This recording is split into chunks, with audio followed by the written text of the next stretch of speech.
best merchandise so far for Hollow Scream, so definitely check that out. Yes. And then a special thank you for everyone joining today for Behind the Screams. We have an exclusive offer for our past members that joined. It's a $19.99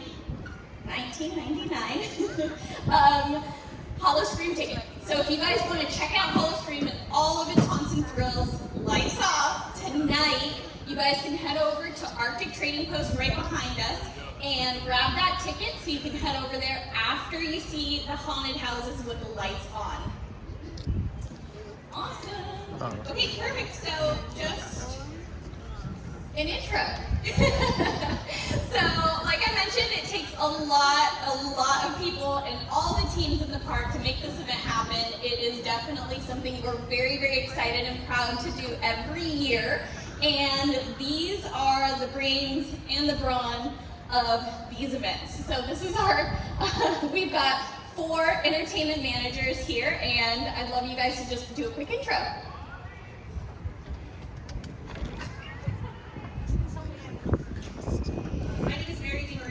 I actually moved out of entertainment last year, and I'm in design and engineering now. So my role this year was to get all of the project capital and permitting for the event done. But I was in entertainment for the last 20 years, and but I just did. So there's that.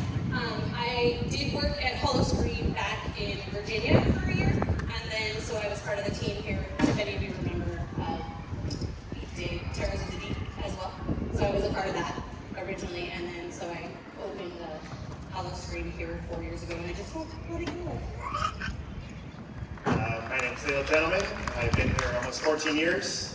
I have been all over the park, and I was a big responsibility for all 5 mazes and the show behind me. I helped redesign some of the mazes this year. A lot of the bigger props that you see, like an alien, was all my doing, and trying to get all that over there and decorate it, and for you guys to enjoy. So that's it. Sorry, I'm not a big talker in front of people, so sorry. Hello, everyone. How are we today? There we go. Happy to be here. My name is Jordan Mason, and I am on the technical productions team within the entertainment department. And my role, alongside Leo, is really coming up with these fine-tuned details within the mazes to make sure they're up, ready to go, running with all of these special effects that you're currently seeing. You'll have the chance to see if you haven't seen them already, as well with working creatively to theme some of the different bio vignettes that you can also see within the park, and coordinating all of the installations of everything involving Hollow Scream. So this is my first year with the event, and I'm looking forward to many more. Thank you. Hello everyone, my name is Alexander Crickets. I'm the producer for Hollow Scream this year.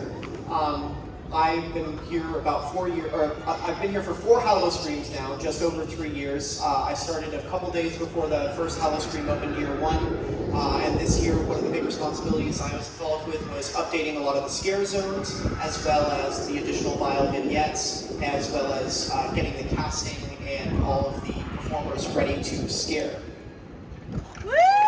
Amazing, thank you. Okay, so we mined questions on social media to ask the panel, so thank you for everybody that participated. Alexander, hang on to that mic because this first question's for you. How did we reimagine our houses and scare zones this year? Yeah, so one of the things we take a look at every year is I will actually sit alongside the rest of our team. We will sit at the exit of the houses and we will just listen. We'll see what people like, we'll see what people didn't like. We always take guest feedback very seriously, and we find where people really want to see improvements. So if there's a specific scene or something that people wanted to see a lot of, for example in Simon's, people were like, we want more chainsaws. There's more chainsaws this year. We take a look at all those elements, things like Alien. Leo and Jordan did a tremendous amount of updating for Alien this year, as well as for the new scare zones. We take a look at zones that have existed for a few years and then maybe reimagine them. We actually have 4 new scare zones this year. As Mary mentioned, we used to have a Halloween event called Terrors of the Deep, back in the early 2000s. And so this year, you might see we have a new scare zone called Terrors of the Deep, and that's actually paying homage to that original event from the early 2000s. Awesome. Okay, so who wants to talk about what's new this year? Well, one of the things that I'll say, piggybacking on his first answer, was whenever we're walking around the park, I will see something that's either trash or just been sitting there for a long time, and I'll be like, can I put that in a maze? And then it starts the process of asking 6 million people, hey, can I have that? Can I have that? So that's that. So if you notice, there's a big guard tower out at Alien. That was about a year and a half of asking questions. There's a couple other filter tanks in the park, or in some of the mazes. That was also going to be trashed, and I asked, hey, well, can I have that? So there's a lot of that. It's all up here. We think about it. I'll talk to him about it. We'll talk to her, and it's a lot of like, can we use that for something? What can I do to it to make it look something different? So it's just a random thoughts of all day long of what can I use? Always recycle, right? Reduce, reuse, recycle. Awesome. Okay, so do you guys want to talk about anything in particular that's new this year that you're really excited about? Or did we cover? I would just say Alien. That's the one I'm most proud of. That's the one that has the most new stuff. So Something that I'm extremely excited about, and that I've had the privilege to see a couple times already, is the show and the stage that you see behind us, which is Monster Stomp. It is absolutely an incredible show. I highly recommend you see it if you haven't already. There's so many interactive songs, dance, lights, all of the above. It just has anything and everything that you want to see on Halloween, and you can sing along with some of the songs too. So the entire production, watching it from all of the dancers in the learning the choreography, all the way to dress rehearsals, and then finally being able to see the production on stage. It was really a privilege to see. So definitely see if you haven't already. Can you tell us what the background of this or the premise of the show is? Actually, Leo can, because he's Leo was the one that actually went out to one of our parks in San Antonio and was like, hey, let's bring it over here to San Diego. it was about 3 years of asking, and 3 different park presidents and vice presidents, and everyone of, this is the best show, we should have it here. And our new VP from San Antonio used to work here a lot, and she came over, and when she first got here, I was like, we need Monster Stomp. And she was like, absolutely. So it's been a process, but it's here now, and I'm very proud of it. I uploaded it from the truck and helped install it, so it's an amazing show. It's probably the best show we've had here in probably 10 years, so with the exception of pets. It's about Jack the Ripper, and he's trying to get Mary Jane, and it's a musical number. Great dancing, great cast. The cast worked very, very hard. The 2 leads are amazing, and I don't think you have to come see it. That's all. Definitely an exciting show that I think just has been a thrill to market. I know that it's been super popular at our other parks, and so everybody's just pumped that it's here. So thank you so much for pushing to get that over, and for Kira too. So it's been awesome. Okay, so next question. What is a vinyl vignette? A bad idea I had a couple years ago that became a great idea. So we are always looking at ways to update the guest experience for folks. And one of the things we really found in our first couple years is guests really wanted more to do throughout their night. And we were looking at ways to really engage folks, especially maybe those who, Hallow Scream is really a transitionary event in a lot of ways for folks. It's really what we call a gateway to horror and a gateway to scares. And it's really, for a lot of folks, especially in San Diego, this is the first time they've ever gone to an event with haunted houses and haunted attractions. And so we wanted to kind of bridge bridge this gap between, hey, maybe there's people coming that don't really have the ability to challenge themselves enough to get into those haunted houses yet. We want to give them more to do when they're here in the parks. And the Vile Vignettes are these smaller stage character stories that guests can interact with. So these are more interactive characters. I almost call them like scary meet and greets. And they happen throughout the night. You'll encounter a variety of different types of characters. We have Miss Fortune, who is our fortune teller, who only gives you very mildly inconvenient bad luck fortunes. So she uses her malice for good. We have Dark Magic, Mayhem the Magician, who will work with our Ringmaster to basically create some tricks that are quite macabre. We also have new for this year, Fall of Atlantis over at Journey to Atlantis. That follows an Atlantean researcher who is engaged with powers far beyond their comprehension and ends up paying the price. We have returning favorite this year, Call from Beyond, which is a mad scientist, B-movie type show, very Young Frankenstein inspired. It's just more sort of madness in Ripper Row, and it also serves as basically almost like a pre-show or kind of an add-on to Monster Stomp, where this mad scientist is trying to create a monster to take on Jack the Ripper. But in the process, he ends up kind of ripping off everyone in Ripper Row, and now vigilantes are running loose and they're trying to get him. So he's trying to work with his assistant to create a monster. It's a really fun show. Additionally, this year we have one of my personal favorites, which is the Song of Old Halloween. It features a banjo player inside of our All Hallows Harvest Scare Zone. It's more of, I call it just a vibe piece. It's really about just kind of the vibes it creates for the zones. And then additionally, we also have, I'm forgetting one. Hunter's Oath, that's in our vampire area, Red Moon Revelry, and that follows a vampire hunter, the last of his kind, as he takes on a vampire threat that maybe he can't quite tackle this time. So I really encourage you to interact with all these characters that you see throughout the park. They're really fun little shows. They're stumble upon shows you can see throughout the night, and they're really, really fun, and the performers have a great time with them. So the more you interact with them, the more you're going to get out of it as a guest. Thank you. Okay, so how many of you guys knew that we had speakeasies inside the haunted houses? Yes. So you've stopped. Awesome. So can one of you guys talk to us about the speakeasies? Let us know what houses maybe they'll be in, or a quick tip and trick how they may be able to find it.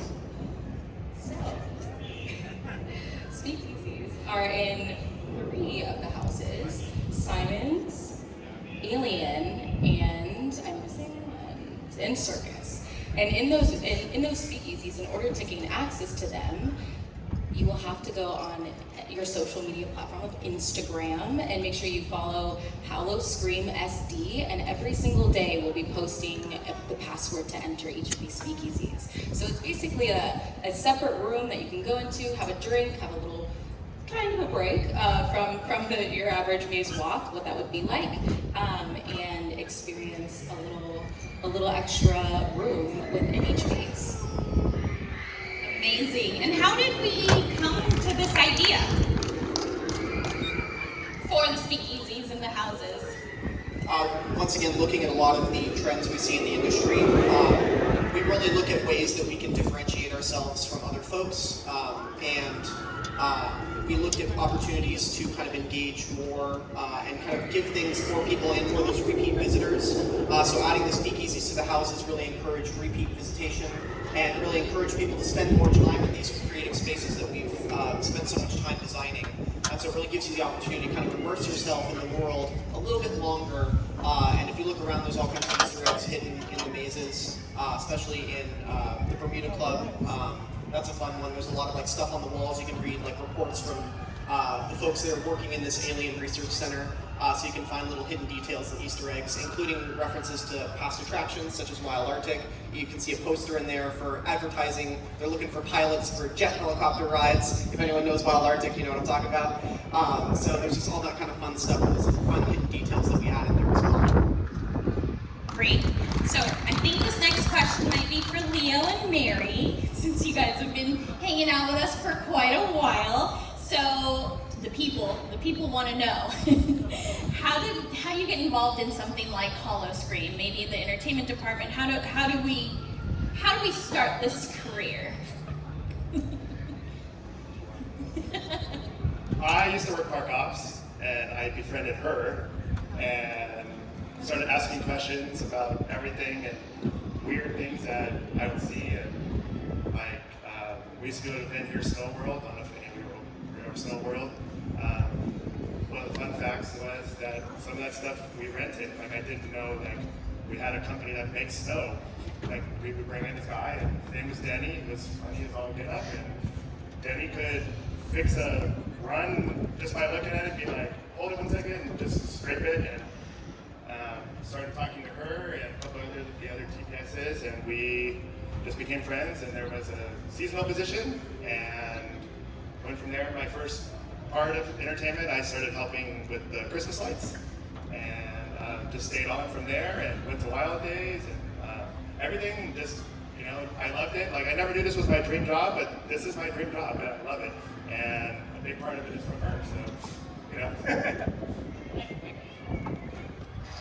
So my degree in college is in lighting design and stage management.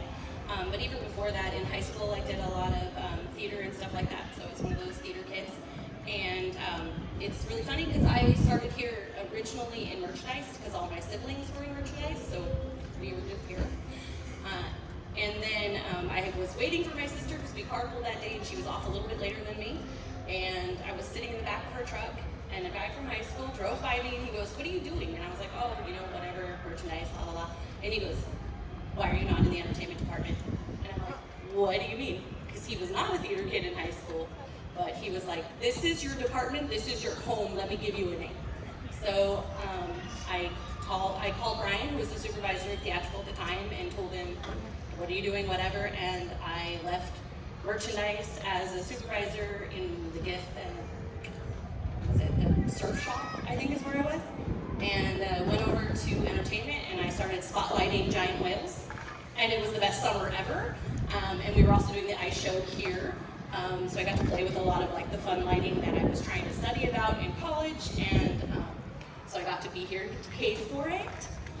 And for the longest time, my friend circle and I joke that I'm the only one working in my degree. So, which is funny because when we all started college, everyone's like, "Why are you getting a theater degree?" And I'm like, "I'll eventually find someone that will pay me to do it." And that's what I did, and so I've just stayed here, and then I only moved to design and engineering because I wanted to learn a little bit more and be able to be more involved with the park and the overall entertainment aesthetic throughout all of the exhibits and attractions. So for the scary stuff, Halloween was always my favorite holiday. So when they were like, "There's this opportunity to go to Virginia to work on Howl-O-Scream in Virginia," and I was like, "I'm there. What do I have to do?" So they sent me to Virginia for a season, and I worked on Howl-O-Scream over there. And then shortly after, we started Terrace of the Deep.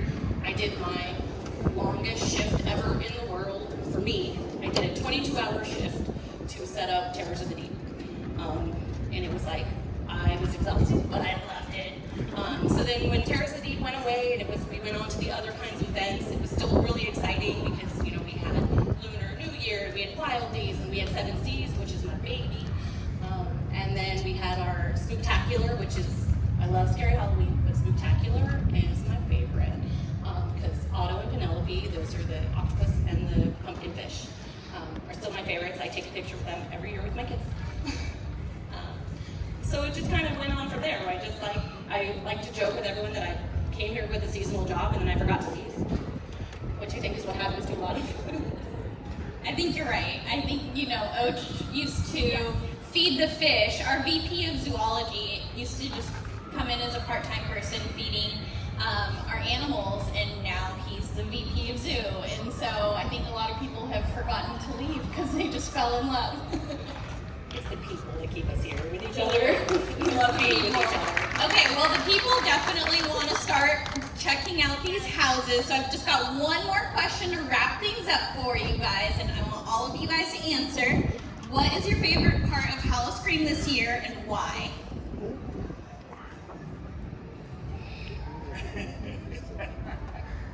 Too many. Okay, so honestly for me, this is the first year that I felt that I have two little girls, that they're old enough to actually go in the houses. So this weekend they actually went in 3 out of 5 houses. They're not ready for Simon's, but they went in the other one and they were really excited to see my name in Bayou. So So for me, it's that they're finally old enough to enjoy it, because I was very sensitive to them being little and wanting them to be little, so they didn't come in previous years. Oh. I guess I'm gonna cheat and say two things. One, I'm proud of this. The cast, the crew. I'm not a dancer, I'm not a performer, I'm not a speaker, but I'm behind the scenes and know how all this works and everything. And the mazes, again, you guys heard me say about Alien. But Simon, I had my hand in all of them, and probably Alien is probably one of my best ones so far. So to be let this year let loose and have Kira and all the bosses and everyone just be like, do your thing. And it's been a 4 or 5 year process of just learning things, and you never know, like your whole day is just looking online for body parts and blood and having to ask your boss, hey, can you buy me a 5-gallon bucket of blood? And she's like, sure.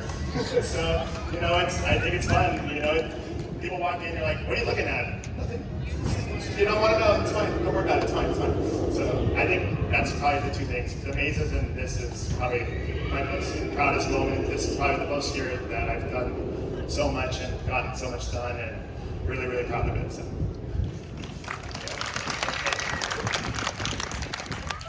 I'm also going to keep the savvy note. I think one of my favorite parts about Hello Scream is everyone on the stage and the team and the entertainment department in general.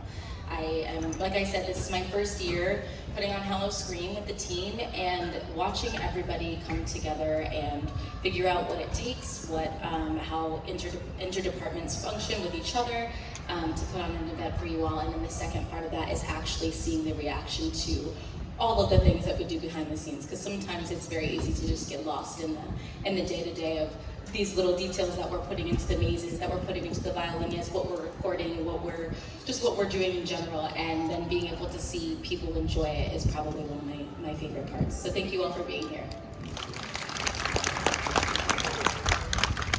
I'm going to echo a similar sentiment to Jordan. It's really my favorite part about this event is the people. We've had folks that have been here since year 1, have grown all the way into year 4. I've seen scare actors grow tremendously over that time. I've seen moms and dads who just came in on a whim and suddenly have become some of the best scare actors I've ever known. I've had people who just wandered by, happened to be like, oh, scare actor auditions, and have come in to be some of our strongest performers. I always tell everyone that anyone can be a scare actor. The hardest part, the scariest part about being a scare actor is showing up for that audition. And I also want to thank the people. It takes a small army to run an event like this. Park ops, park quality, zoo, entertainment, marketing, food and beverage. There are so many people, security, medical. There are so many people that it takes to make this event happen, and it really does take an army to put it together, and I'm so thankful for the team that we have here to help us run this every night. And on that note, I wanted to also say we do have one more audition coming up, so if you'd like to join the Hello Scream team, we do have one more audition this Thursday night, 5 p.m. to 8:30 over at the Hub SeaWorld Research Center. So if you know anyone who'd like to become a scare actor this season, just go ahead and send them my way. Thursday night, 5 p.m. to 8:30. I'll be waiting. Thank you, everybody. Look at that plug. Perfect timing. Well, thank you guys so much for hanging out with us. So the next part is going to be the lights on tour. Again, that's going to be over by Garden Plaza, so you just go straight down the walkway. The Hollow Scream store will be open, as well as a bar, and so we'll have food and beverage. Don't forget, you guys have your exclusive pass member discounts. And then if you are planning on coming to Hollow Scream tonight, you can go ahead right behind us at our trading plaza and get that $20 ticket. So that ticket is for tonight, so hopefully you guys have planned to hang out afterwards, so you'll see everything with the lights on, and then see it totally different with actors and everything else lights off later tonight. So go ahead and start. We'll see you over there.